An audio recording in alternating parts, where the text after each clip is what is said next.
El Zoológico, en Del Plata, la radio de la verdad. Que se viene la columna del doctor Alejandro Díaz. Hermoso. El fracaso de las alianzas. Ajá. Vamos a ponerle. A propósito de lo que hablamos con Wolf. Con Wolf.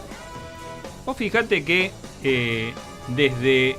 Porque todos los candidatos o todos los partidos se dicen frentistas. Todo, no hay un partido que no diga... Junto por el Cambio, ¿qué es? Sí, es un frente. No, que estaba el ARI, estaba la Unión Claro. Cívica Radical. El peronismo históricamente fue frentista y hubo varios gobiernos que llegan al poder justamente con esa capacidad de aglutinar otros sectores. Pero Hoy por hoy un partido solo creo que no gana una elección. está bien, digo, pero ¿cuál es la diferencia? A ver. Que en realidad en esas alianzas pegadas casi a la fuerza, por, digamos, yo no diría por complicidades, sino por acuerdos que después no terminan de debatirse bien quién es el jefe, y ahí es el problema de las alianzas y por qué fracasan. Revisemos lo que pasó desde el inicio de la democracia en estos 40 y pico de años. Alfonsín, que yo a Alfonsín lo corro de este análisis, porque veníamos a recuperar lo que eran las instituciones, lo que era justamente el sistema republicano, y hasta nos teníamos que acostumbrar a un par de cosas que las teníamos como olvidadas. Entonces un poco lo corro, y ahí sí entiendo la cuestión de aplicación de medida, efecto, error, acierto. Y terminó con el menemismo. ¿Y qué pasó con el menemismo? ¿Cuánto duró? 10 años. ¿Por qué? Porque había un líder. Porque había un tipo que imponía la agenda. Te guste o no te guste, acá no estamos hablando de éxito, ¿eh? Acá estamos hablando de permanencia y de liderazgo. ¿Y por qué es el fracaso de las alianzas? Con la caída del menemismo aparece la primera alianza formal, que es la de la Rúa, con Chacho Álvarez. Y duró poco. ¿Pero por qué duró poco? Porque no estaba acordado quién era el que mandaba. De la Rúa, un líder entre comillas, que había tenido una buena gestión, un buen administrador de la ciudad de Buenos Aires, pero con un Chacho Álvarez muy fuerte. Y cuando se va Chacho Álvarez, vacía de poder a ese gobierno, que además, yo no sé si recordás, vos sos más joven, pero uno transitaba por los ministerios y parecía que no funcionaban. ¿Por qué? Porque uno era del radicalismo y el otro era del frepaso. No se ponían de acuerdo el ministro con el viceministro, un quilombo. Mejor dicho, no era un quilombo, era la inoperancia diaria. No funcionaban. Sí, ponele nombres, ¿no? Tenías a Flamarique, a Patricia Burri, que después la reemplazó, Obvio. a Chacho Álvarez, Claro. Fernández Meijide. Y ojo, de esos hay muchos nombres rescatables, ¿eh? Pero la verdad es que no funcionó. ¿Y después qué pasó? Y después vino el kirchnerismo. Y estaba Néstor Kirchner. Con una fuerza, a ver, crisis 2001, toda la historia. Pero el kirchnerismo tenía, a pesar de la dualidad del matrimonio de Néstor y Cristina, sí tenía una conducción férrea. El que marcaba la línea política era Néstor. Y después por él... Rompiendo con Duhalde también, ¿no? Para que sí, quede obvio, claro quién obvio. era el líder del Sí, espacio, sí, ¿no? sí. También ahí con una pelea de, bueno, nombramos a fulano. Néstor aparece como una figura endeble al comienzo y con 3 o 4 medidas se posiciona. Arranquemos nada más que lo que hizo con la Corte Suprema de Justicia de descabezarla y nombrar nuevos jueces. Solo con eso. Pero sí había un liderazgo que le permitió Néstor y después Cristina mantenerse durante 10, 12 años. De hecho, Cristina, con sus más y con sus menos, sigue siendo la que marca la agenda de ese peronismo. Fuera del poder y todo lo que quieras, pero hasta de San José 11-11 te sigue marcando ciertas agendas, ¿no? Porque hay muchos senadores y muchos diputados que responden a Cristina Fernández.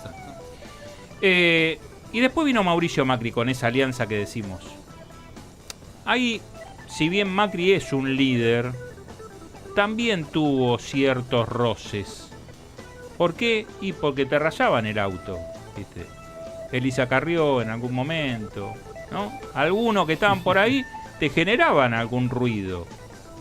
De hecho, obviamente que para mí los errores vinieron más de Macri. Para mí, insisto, por herencia y por gestión, el peor gobierno, por lo menos hasta ahora, estoy esperando que termine el de Javier Milei, fue el peor gobierno de la historia argentina moderna, digamos, de la democracia. Eso será un capítulo de otro momento. Ahí también había una alianza que evidentemente no terminó funcionando. Y lo mismo le pasó a Alberto y Cristina. Porque si eso no era una alianza entre un sector de un peronismo, si se quiere, aunque el amigo Sergio Berni dice que no es peronista, pero había varios gobernadores, porque hay que remontarse, uno con el diario del lunes después dice otras cosas, pero en ese momento todos aplaudían la designación de Alberto Fernández porque lo veían como un gerente que después se comió la curva y se creyó que era el gran líder de la Argentina, y por eso los enfrentamientos con Cristina Fernández. Terminó mal. Ahí hay otro tipo de alianza, que es la de yo tengo los votos y te los delego y vos tenés que actuar. Y el presidente actúa como un presidente en la Argentina.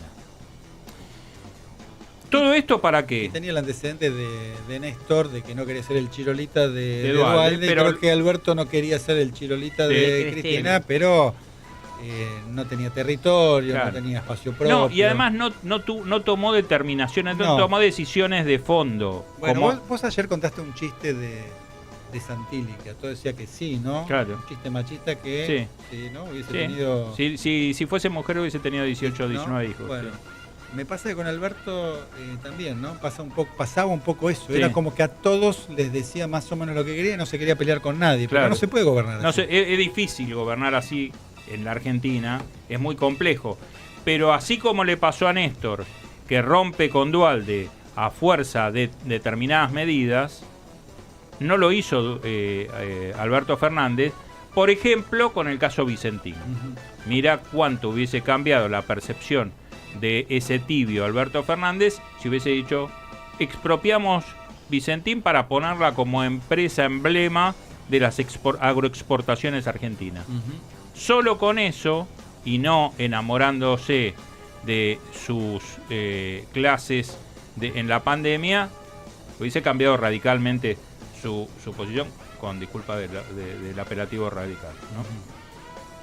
Y, a ver, insisto, ¿todo esto para qué? Para analizar qué es lo que está pasando hoy con el gobierno, que se está formateando una nueva alianza. Yo insisto que cada uno tiene sus apetencias particulares y personales, pero de cara a lo que se viene, el establishment en el círculo rojo está buscando que esa alianza se consolide, sea con Javier Milei o con otro actor. Que alguna vez hablamos de Patricia Bullrich, pero mira qué dinámica que son las cosas, que hoy las acciones de Patricia Bullrich en este aspecto han bajado considerablemente. Y ahí aparece la figura de Diego Santilli. ¿Qué va a hacer Diego Santilli? El gran negociador. Hoy hay, como dijiste vos, Diego, un montón de gobernadores que van a ir a verlo, y lo van a abrazar y lo van a saludar. Digo, ¿qué va a ser? El gran negociador. Y en ese gran diálogo que piensa abrir Diego Santilli, ¿cómo se va a posicionar con la provincia de Buenos Aires?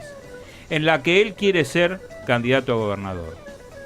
¿Le va a retasear los fondos, como se los viene retaseando Javier Milei?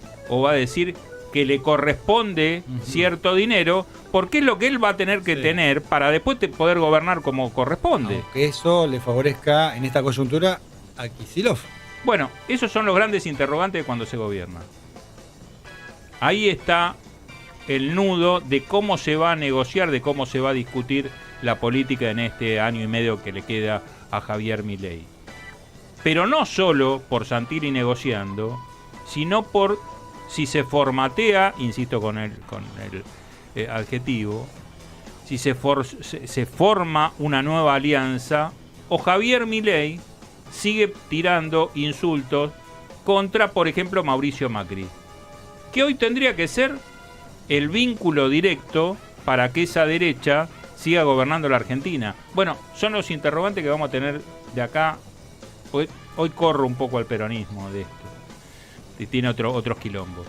Me parece que ahí está el camino de qué le espera a la Argentina en este año y medio, porque además ya ahora, cuando termina el Mundial, la señal de largada para los nuevos candidatos está puesta, ¿no? Ya tenemos todo el escenario montado. Así que arrancará.